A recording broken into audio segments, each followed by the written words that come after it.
Kesal ayahnya terima CCTV, Insanul Fahmi laporkan kakak Mawa ke Propam Polri. Polemik soal rekaman CCTV yang berisi dugaan hubungan antara Inara Rusli dan Insanul Fahmi hingga kini masih menjadi perhatian publik. Kasus ini tidak hanya menyeret nama pihak-pihak yang terlibat secara langsung, tetapi juga merembet ke lingkar keluarga, termasuk orang tua Insanul Fahmi. Rekaman CCTV tersebut sebelumnya dijadikan bukti oleh Wardatina Mawa saat melaporkan Insanul Fahmi dan Inara Rusli ke Polda Metro Jaya atas dugaan perzinaan. Mawa sendiri merupakan istri sah Insanul Fahmi yang lebih dulu membongkar dugaan perselingkuhan suaminya dengan Inara Rusli. Di sisi lain, pernikahan siri antara Insanul Fahmi dan Inara Rusli yang disebut dilakukan tanpa sepengetahuan Mawa turut menambah sorotan publik.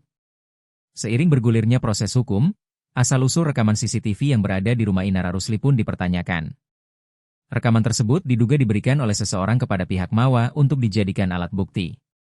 Dalam perkara dugaan ilegal akses CCTV ini, asisten Inara Rusli bernama Viola ditetapkan sebagai saksi kunci. Kuasa hukum saksi kunci dalam laporan Inara Rusli, Dedi DJ, mengungkapkan bahwa ayah Insanul Fahmi juga turut dimintai keterangan sebagai saksi. Iya, ayah Insanul Fahmi jadi saksi dalam laporan ini, ujar Dedi DJ, dikutip Tribun News dalam YouTube Reben Entertainment, Selasa, 13 Januari 2026. Ia kemudian menjelaskan alasan pemanggilan ayah Insanul Fahmi oleh penyidik. Jadi gini, kenapa ayahnya Bang Insanul dipanggil? Karena dia mendapat kiriman, kiriman video yang patut diduga dijadikan alat bukti oleh Mbak Mawa di Polda Metro.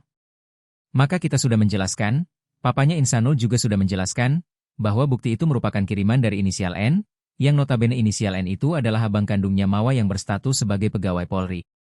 Makanya kita katakan bahwa ada indikasi semua ini diatur oleh oknum polisi yang berinisial N, yang dia adalah bagian daripada keluarga. Dialah yang mentransmisikan, yang mengupload video itu, dikirim ke banyak orang, termasuk salah satunya adalah bapaknya Insanul, jelas Dedi. Buntut dari peristiwa tersebut, pihak Insanul Fahmi disebut akan mengambil langkah hukum lanjutan dengan melaporkan kakak Mawa ke Propam, Profesi dan Pengamanan, Polri.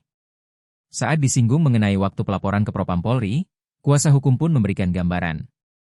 Mungkin minggu ini ya, ujarnya. Minggu ini kita diskusi dulu supaya benar-benar matang. Karena kita butuh identitas dan lain-lainnya berkaitan dengan tadi, pungkasnya.